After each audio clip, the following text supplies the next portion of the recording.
My father would read the same bedtime story to me every night. I think that was his way of confessing to being a mass murderer. Every night, my dad was in charge of putting me to bed. He would help me brush my teeth and then would tuck me into my nice, warm bed. Then he would tell me a story. Every night, it was the same story. The story of Bosco and Billy. I always enjoyed the story of Bosco and Billy. I always found that it would help me go to sleep. But after recent events, I now know it is a lot more sinister than it first appears. Billy the bear was an ordinary bear, with an ordinary life. But he had a small friend named Bosco, who got him into strife. Most of the time Bosco would behave, but sometimes he acted out. Billy tried to keep him in line, but sometimes he would break out. Like, one time Bosco was hungry and decided he would steal food. Billy tried to stop him and explained to Bosco that stealing is rude.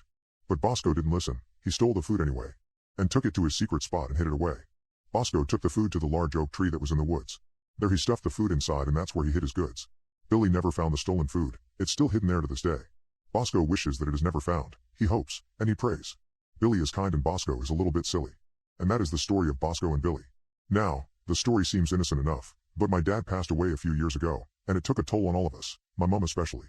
She began a little bit reclusive after my father passed and so I didn't see her as often, because she shut herself off from others. I spent a long time trying to create a relationship with my mother again, and slowly, over the course of a couple of years, I did manage to reconnect with her. Things weren't as they once were, but she did invite me over once a week for a cup of coffee. During these hour-long visits, we would sit in the kitchen and talk about times gone by. About my childhood, about my time at school and about all of the good times we had together. The one subject that didn't come up, however, was my father.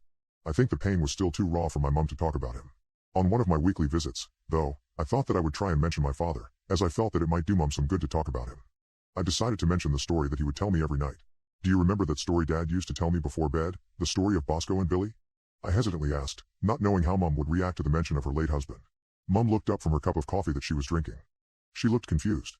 Maybe because it was the first time he had been mentioned for a number of years, or maybe because she didn't know what I was talking about. No, I don't remember that story, she replied. You had a lot of books, so I can't remember all of them. I was a bit surprised by this. Dad told it to me every night, so I would have thought that she would remember it. I then went on to explain that it wasn't a book, it was a story that would recite, without reading it off of a page, because he knew it so well. I thought that your father would read you a different book each night, she said, sounding confused. That's what he always told me anyway. I thought that this was especially strange because he never read me one of my books, and I would have thought that my own mother would have known this. What was this story about? She asked me. It was about two bears, one named Billy and one named Bosco. I was about to continue explain the story when my mom suddenly interrupted me. Did you just say the bear was named Bosco? She asked me, sounding quite serious. Yeah, that's right. His name was Bosco, I replied. That's strange, Mom said. She had a look on her face that looked like she was trying to remember something.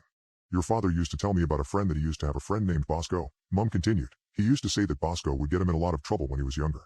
I never met this Bosco, which your dad said was a good thing. He also said that he only met up with Bosco only once or twice after we met, and then your father told me that he was longer going to see Bosco. He said that he finally got rid of him. I was always curious as to who he was. I have never seen any photos of him, or any evidence that he existed now that I think about it. So, it is strange that he told you a story that contained a character with the name Bosco. Mom stopped talking for a second and I didn't know how to respond. She then looked at me and asked, do you remember this story? Can you tell it to me? I recited the entire story to her. She listened to the whole tale without changing her expression. She took it all in and then she asked, an oak tree? Are you sure that Bosco hid the food in an old oak tree in the woods? Yeah, it was definitely an old oak tree. Why's that? I asked her, sensing that something wasn't quite right. It's just that, on mine and your father's first date, he took me to an old oak tree that was inside the Shelton Woods, only a 10-minute drive from here, she responded. He told me then that it was lucky for me that Bosco hadn't decided to interrupt their date. She then stopped talking and stared at the wall behind where I was sitting. I think it is time for you to go now. I'm sorry, she told me, a hint of sadness in her voice. I thought that maybe it was for the best that I did leave. I got up and gave her a small hug, which she didn't even seem to notice. Then I collected my things and headed out the front door. I got into my car and began to drive home.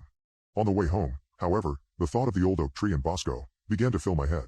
I couldn't escape these thoughts. I didn't know what it all meant, if it meant anything at all. I don't know what compelled me, but I had to visit the Shelton Woods and find this oak tree. I turned my car around and headed in the direction of the woods. 15 minutes later, I found myself standing at the edge of the woods. I took a step forward and entered them. I didn't know exactly where this oak tree was, but I was determined to find it. I explored the woods for around 10 minutes before I saw it. Standing in front of me was a huge oak tree, its branches extending high up into the sky. I walked over to the base of the tree. A sense of fear started to overcome me. Something didn't feel right.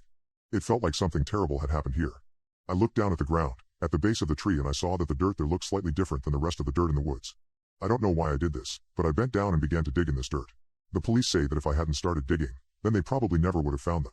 There were 4 bodies in total. all young women around the age of 24. All of them had been dead for over 30 years. It was undeniable, they were all murdered and buried under this tree. The DNA testing was also clear.